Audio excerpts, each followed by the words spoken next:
Aujourd'hui, on va parler de la Huawei GT6 Pro, et oui, qui vient tout juste d'être annoncée. Oui, ça fait déjà plusieurs semaines que je la teste en avant-première, donc merci déjà à Huawei qui m'a permis de tester cette montre connectée. Donc oui, ça fait 2 semaines que je la teste, et donc du coup, je vais pouvoir enfin vous donner mon avis sur cette nouvelle montre haut de gamme de Huawei. Mais avant de commencer la vidéo, si vous n'êtes toujours pas venu chez YouTube, abonnez-vous, allez 100% high-tech. N'oubliez pas d'activer la petite cloche de notification pour être notifié lorsque je fais une vidéo, et bien entendu à mes autres réseaux sociaux, c'est-à-dire Instagram et TikTok. Et si vous souhaitez bien entendu acheter des smartphones, des montres connectées comme celle-ci avec les meilleurs bons plans, n'hésitez pas à aller sur mon site lorenzo-tech.fr qui se trouve soit en description sous cette vidéo ou sur ma page YouTube. Alors commençons par le design. Alors dites-moi ce que vous en pensez en commentaire. Moi personnellement je la trouve vraiment très jolie. Dès que je l'ai vue pour la première fois, je trouvais que la montre faisait vraiment très premium, plutôt robuste, plutôt solide, hein. Elle fait pas fragile, donc ça c'est le côté tout de suite rassurant de cette montre. Je vous donne les caractéristiques en termes de design. On est sur un châssis en alliage titane, donc ce qui est le plus résistant. On a bien entendu aussi un dos en céramique, donc oui, on peut le dire, on est vraiment sur des matériaux très nobles, et quand on regarde la montre, franchement, on peut le dire, elle est vraiment très jolie. Bien entendu, moi j'ai testé la version avec le bracelet en tissu silicone. Si vous n'aimez pas ce design, vous avez d'autres bracelets, donc du coup, d'autres designs, mais moi bien entendu, c'est celle-ci que j'ai reçue. D'ailleurs, dites-moi en commentaire laquelle vous préférez. Maintenant, parlons des caractéristiques, et on va commencer par l'écran. Alors on a une grande diagonale de 1,47 pouces, on est d'ailleurs sur un boîtier de 46 mm. Pour les personnes qui aiment bien les grandes montres avec des gros écrans, bah là c'est juste parfait. D'ailleurs c'est un peu mon cas, j'aime pas les petits écrans. Je trouve que pour bien voir les notifications, pour pouvoir utiliser sa montre, je trouve que c'est bien d'avoir des grands écrans, et là c'est le cas sur cette montre. Ensuite, un gros bon point par rapport à l'année dernière, si vous vous rappelez bien l'année dernière, la GT Watch GT5 Pro, on était entre 1200 et 1300 nits. Là cette année on double la luminosité, parce que oui, on atteint des pics max jusqu'à 3000 nits, et je peux vous dire que ça se ressent, parce que je l'ai testé en extérieur, en intérieur, et franchement on n'est même pas obligé de mettre la luminosité au maximum. Donc ça c'est vraiment bon, le bon point que je veux dire tout de suite. Ensuite, en termes de fluidité au niveau de l'écran, rien à dire aussi, très réactif, ça ne change pas. L'année dernière sur la montre de Huawei, la GT5 Pro aussi, il n'y avait aucun souci. Bah là, j'ai pas vraiment senti de gros gains par rapport à l'année dernière. On reste toujours sur un très bon écran, très réactif. Maintenant, on va parler de toutes les spécificités dans le domaine de la santé, parce que oui, cette Huawei GT6 Pro vous donne énormément d'informations, mais est-ce qu'elles sont bonnes aussi? Ça, je vais vous le dire juste après. Alors, je vous fais un petit rappel de toutes les caractéristiques. Alors, je vous donne mes notes parce qu'il y en a tellement. Alors, elle permet bien entendu de mesurer le rythme cardiaque comme n'importe quelle montre, le taux d'oxygène dans le sang, ça aussi, ça commence à devenir un petit peu le standard. Par contre, ce qui est intéressant, c'est l'hypertension. Tout le monde ne permet pas de détecter l'hypertension, même si, attention, pour l'instant, ça reste plutôt des petites indications, ça reste pas non plus fiable à 100%, mais ça, j'en parlerai juste après. On a ensuite, bien entendu, tout ce qui est cycle de sommeil, le suivi aussi de respiration. Alors, pour ceux qui ne comprennent pas ça, ils se disent, mais ça sert à quoi? En fait, ça sert notamment pour les personnes qui ont des soucis d'apnée du sommeil. La montre va être capable de voir si vous respirez bien et si vous n'avez pas des problèmes de santé comme l'apnée du sommeil. Donc voilà, c'est toujours une info supplémentaire dans le domaine de la santé qui reste très intéressante. Ensuite, pour les femmes, vous avez tout ce qui est cycle menstruel avec plein d'informations. Et pour terminer, vous avez aussi le bien-être émotionnel, qui est une option en fin de compte qui permet de détecter, de savoir si vous êtes bien mentalement, est-ce que vous êtes stressé, plutôt positif. Donc voilà, c'est un petit peu l'information que la montre est normalement capable de vous donner. Du coup, comme vous avez pu le voir, dans cette montre, on a pas mal de capteurs et on a pas mal de possibilités pour récupérer pas mal de données de santé pour soi. Donc c'est vraiment ça le côté positif sur cette Huawei GT6 Pro. Mais là, bien entendu, c'était théorique. Maintenant, on va parler pratique. Est-ce que les données sont bonnes?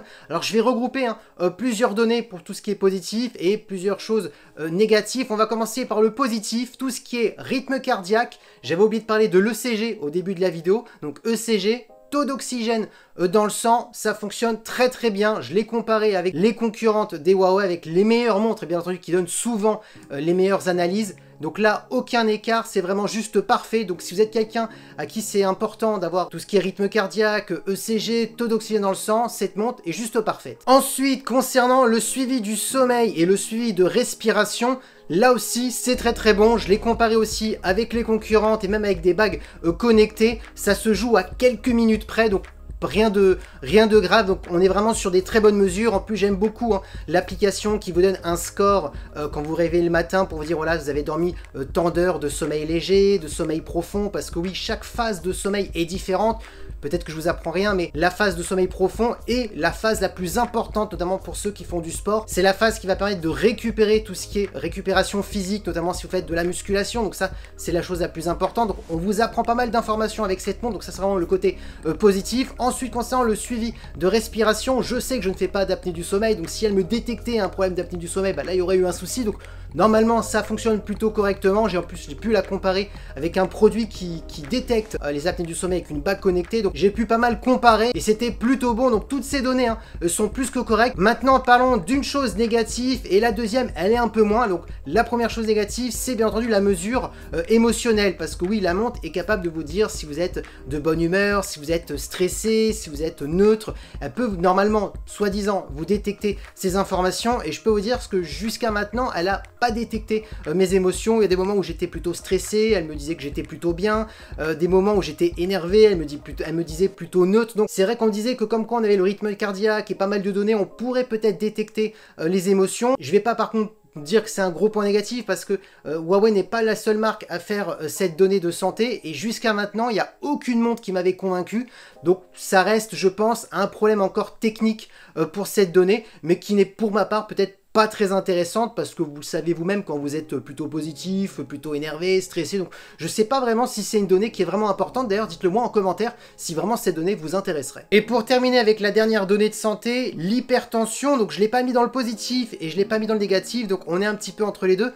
Alors le côté positif, c'est que les données ont l'air plutôt bonnes, alors à peu près plutôt bonnes, parce qu'il y a quand même quelques petits écarts. Par contre la montre a besoin de plusieurs heures de données pour pouvoir bien détecter l'hypertension. Donc c'est pour ça que je la mets un petit peu en point négatif, parce que si vous voulez par exemple ne pas acheter un produit médical qui permet voilà, de détecter l'hypertension pour pouvoir voilà, prendre la mesure à chaque fois quand vous le souhaitez, bah là c'est pas vraiment possible avec la montre. Il faut vraiment attendre plusieurs heures pour qu'elle vous donne des informations, et surtout plus vous portez la montre pendant plusieurs jours, mieux la montre va pouvoir mieux calibrer votre hypertension. Donc c'est ça le côté positif, c'est que les valeurs sont à peu près correctes, mais il faut plus de temps par rapport à un produit médical où vous avez directement votre donnée directement, mais en même temps ça reste une montre connectée, donc c'est un peu compliqué pour avoir ces données. Donc c'est pour ça que je la mets entre points positifs et points négatifs. Du coup j'en ai fini de parler tout ce qui est aspect connecté, côté santé. Maintenant on va parler de sport, parce que oui, si vous êtes un sportif et vous souhaitez une montre avec plein de modes de sport,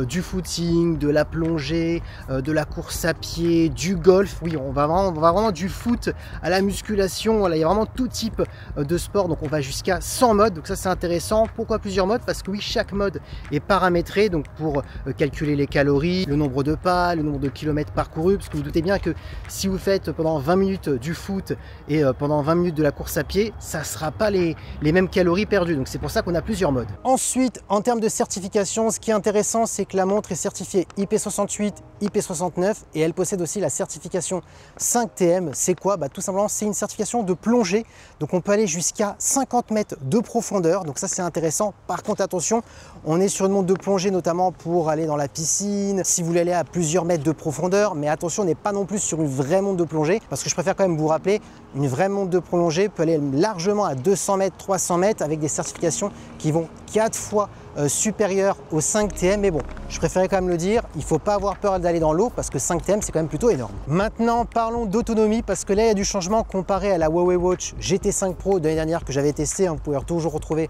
mon test sur ma chaîne YouTube. Qu'est-ce qui change? L'année dernière on était jusqu'à 12 jours à peu près d'autonomie, et 5 jours si vous activez vraiment tous les capteurs de santé. Et bien là on double, parce que oui, on peut monter jusqu'à 21 jours d'autonomie. Alors 21 jours d'autonomie, c'est vraiment si vous n'activez pas toutes les options de santé en continu.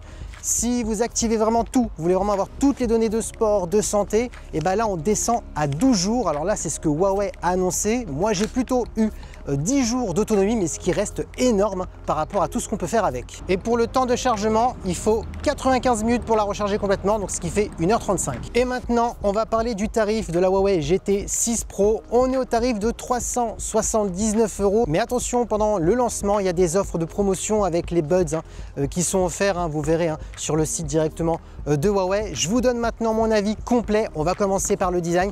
Franchement, en termes de design, il n'y a rien à dire. Elle fait montre classique, donc ça peut être intéressant pour les personnes qui n'aiment pas les designs qui font très montre connectée. Elle est massive, grand écran, donc ça c'est vraiment le côté positif, donc rien à dire, on n'a pas peur en termes de fragilité, on voit que c'est une montre premium, donc ça c'est vraiment le côté positif. Deuxième point positif, c'est la batterie. Alors la marque a annoncé 21 jours d'autonomie, alors ça c'est plutôt vraiment une utilisation vraiment très basique avec plein de capteurs qu'on désactive, qui ne sont pas activés constamment, mais on a quand même 12 jours d'autonomie. Alors ça c'est ce que la marque a annoncé, moi j'ai plutôt eu 10 jours d'autonomie, mais ce qui est vraiment énorme avec tous les capteurs allumés. Donc ça c'est vraiment le point positif aussi qu'il faut noter. Ensuite, autre bon point positif, c'est les données de santé. Tout est pratiquement bon, j'ai pu comparer avec les montres les plus haut de gamme, les plus connues qui sont fiables, donc voilà, tout est bon, sauf par contre oui, la donnée de l'émotion qui vous dit que vous êtes un peu stressé, que vous êtes positif, ça par contre c'est faux. Mais encore là, c'est pas la faute de Huawei, c'est vraiment techniquement c'est très compliqué parce que la plupart des montres qui proposent cette fonctionnalité, souvent c'est faux. Du coup, je vous ai donné vraiment tous les bons points positifs, il y en a, design, données de santé qui sont pratiquement bonnes, mais par contre, il faut le dire, il y a des points négatifs comme n'importe quel autre produit, les produits ne sont pas parfaits. Premier point négatif, c'est pour ma part le manque de store, parce que oui, vous avez pas mal d'applications dans la montre natif, mais on n'a pas de store. Donc si demain il y a une application qui sort sur les montres connectées et que vous souhaitez cette application, malheureusement ça ne sera pas possible. Donc ça c'est quand même le premier point négatif qu'on retrouvait pareil sur la Watch GT 5 Pro de Huawei l'année dernière. D'ailleurs j'étais pas le seul à l'avoir dit. Ensuite, deuxième point négatif, c'est le GPS, parce que oui, le GPS natif chez Huawei ça n'existe pas. Il faut importer directement les trajets à l'intérieur de la montre à l'aide de l'application Huawei, avec aussi l'application Omote. Donc du coup il faut mettre les trajets qu'on souhaite, et notamment si vous voulez faire un jogging et avoir le GPS pour vous guider, c'est possible, mais seulement si on prétélécharge les cartes. Donc un petit peu dommage pour une montre connectée qu'on n'a pas tout directement nativement, on est obligé de faire quelques manips pour avoir le GPS. Mais pourquoi Huawei travaille de cette manière? C'est très simple, pour économiser de la batterie, parce que le fait d'avoir toujours le GPS allumé en continu, ça consomme de la batterie. C'est surtout la localisation, et donc du coup le fait d'avoir la possibilité de prétélécharger les trajets que vous souhaitez prendre, ça permet de ne pas avoir le GPS continuellement allumé, et ça permet d'avoir des bonnes autonomies comme cette montre qui tient 10 jours. Et dernier point négatif, mais encore ça n'appartient pas qu'à Huawei, la plupart du temps les marques, quand vous n'avez pas le même smartphone de la même marque que la montre, souvent on a ce souci là, c'est pour répondre aux messages. Si vous recevez des messages sur votre smartphone, malheureusement on n'a pas la possibilité de répondre aux messages, il faut avoir uniquement un smartphone Huawei.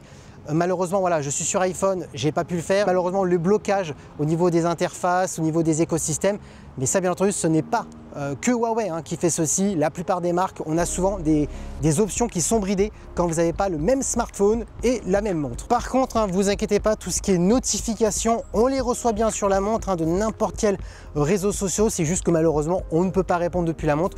Mais le plus important, c'est de recevoir les notifs, et comme ça, on peut savoir si vraiment il faut sortir son smartphone, si c'est une bonne raison ou pas. Et voilà, le test de cette Huawei GT 6 Pro est terminé. J'espère que la vidéo vous a plu. Si vous avez des questions, n'hésitez pas à les écrire en commentaire, bien entendu, j'y répondrai. Si vous voulez retrouver cette montre pour pouvoir l'acheter, vous aurez le lien en bas dans la description, et vous avez bien entendu mon site internet lorenzo-tech.fr qui est en description sur ma page YouTube pour avoir plein de bons plans sur les smartphones, les montres et les écouteurs et plein d'autres produits. N'oubliez pas de vous abonner à ma chaîne YouTube si ce n'est toujours pas fait, d'activer la petite cloche de notification pour être notifié lorsque je publie une vidéo, et bien entendu aussi à mes autres réseaux sociaux, Instagram et TikTok. Et sur ce, on se dit à très bientôt. C'était Lorenzo High Tech. Ciao.